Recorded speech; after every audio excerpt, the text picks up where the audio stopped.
Salutare, salutare și bine te-am găsit la un nou video. În video de azi o să facem un unboxing. O să vezi multe genul ăsta de video la mine pe canal, între altele. Și azi o să facem unboxing la o lampă cu LED pe care mă doream de foarte multă vreme să mă cumpăr și da, uite acum am avut ocazia să mă cumpăr. Și anume, este vorba de lampa asta, gen, să vă arăt și voi să o vedeți așa. E o lampă de asta cu LED, RGB, pentru fundal, gen, să se vadă mai șmecher. Se poate observa aici așa cum o poți folosi, gen, să o pui așa la perete, la colț și iluminează colț. De la marca Grundig. Aici scrie care telecomandă, picior 1.40 aproximativ, RGB, USB Type-C powered, adică cablu. Așa, timer, dimmable, adică gen poți să-l dai mai tare, mai încet, să fie lumina mai puternică, 15W, dacă mă înșel, W, aia, nu? 360 de lumeni, music sensor. Muzic, că am dat-o. Music sensor. Hai că e bun. Și cam, da, mă rog, cam astea ar fi specificațiile lămpii. Și da, hai să-i dăm drumul, să o despachetăm și să o montăm. Să vedem cum arată. În locul ăla acolo, în locul lampa aia, o să vină lampa asta nouă, cea cu LED, pentru că am observat că pe stream nu se vede numai jumătate de lampă și așa ar fi mult mai frumos să vadă tot piciorul ăla care e luminat, știi? Da. O punem și vedem după. Bun, hai să-i dăm drumul. Bun, hai să-i dăm drumul. Avem nevoie de un cutter sau, mă rog, o chestie cu care putem să o desfacem. Grijă să nu ne tăiem. Închidem să-l punem aici să ne arătă noi. Fac și deschidem frumos și ce să vezi. Arătă s-a bagat aici frumos. Stric ceva. Așa.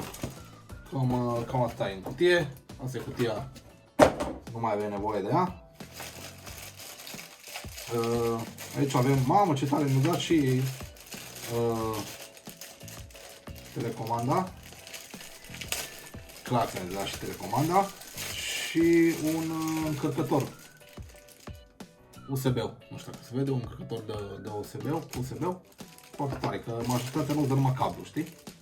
Dar asta văd că nu s-a văzut și ne-a dat și USB-ul. Hai ca să le punem aici, adică încărcătorul. Aici avem manualul, ne zice ce, cum, bla bla bla. Nu mă interesează nici asta. Bun, bănuiesc că astea sunt picioarele. Și asta e lampa. Scoatem în folia asta. Folie, mamă, ce-am uitat, bă, uite aici am găsit. Folie de asta, bă. Ia uzi. Cu bule, bă. Asta e folia antistres. Când eram mic, cum găseam folie de astea, când găseam folie din asta, într-o la spărgeam, plăcerea mea era. Wow, super tare. Bun, hai să trecem la unboxing-ul nostru. Bă, ce-am observat? Că tot LED-ul, sau banda LED ce e înăuntru, e păpin. Nu știu dacă se vede. Hai să încerc să o pun așa, să văd dacă focalizează telefonul și vedeți și voi. Totul e păpin. Și se mufează unul între altul. Gen. Da. Așa. Avem picioarele și avem niște șuruburi aici. Foarte micuțe. Dacă se observă, sper să se observe pe cameră. Așa. Să pun aici. Deci, probabilitatea e foarte mică să le pierd. Nu e nimic ca bătâncuie, poți să le pierzi și de aici. Deci asta e capătul. Asta vine aici. Sperăm că a intrat. Bun, hai că prima parte e gata. Așa. După care vine asta montat aici. Așa, mamă, frate, ce mare zici că e sabia lui Darth Vader, fii atent aici la mine. Bun, și acum avem de montat chișoarele. Jos aici. Exact. Trebuie să le înșurubăm aici. Deci este un skill extraordinar de concentrare maximă pentru a monta piciorul ăsta și eu băga șuruburile. Acum vine piciorul numărul 2. Ok. Nu știu de vine șuruburile astea, mă. Să vine aici pe partea asta altă oare. Așa, dacă n-ai citit manualul de utilizare sau de montare, manualul de montare, dar nu contează, nu e treabă. Da, ăsta l-am prins.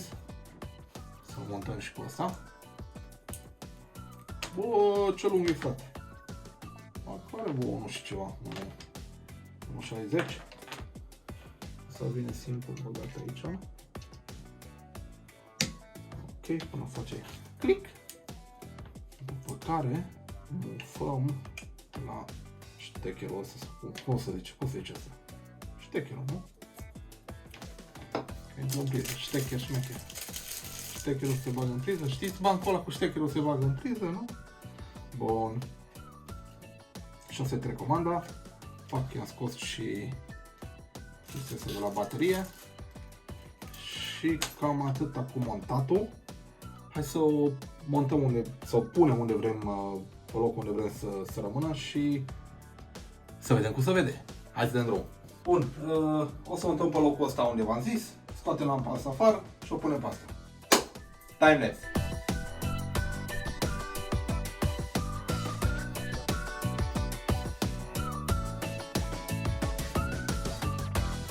Hai să dăm drumul. Am oprit curentul. Mamă, nebunule, uite acolo. Au. Da.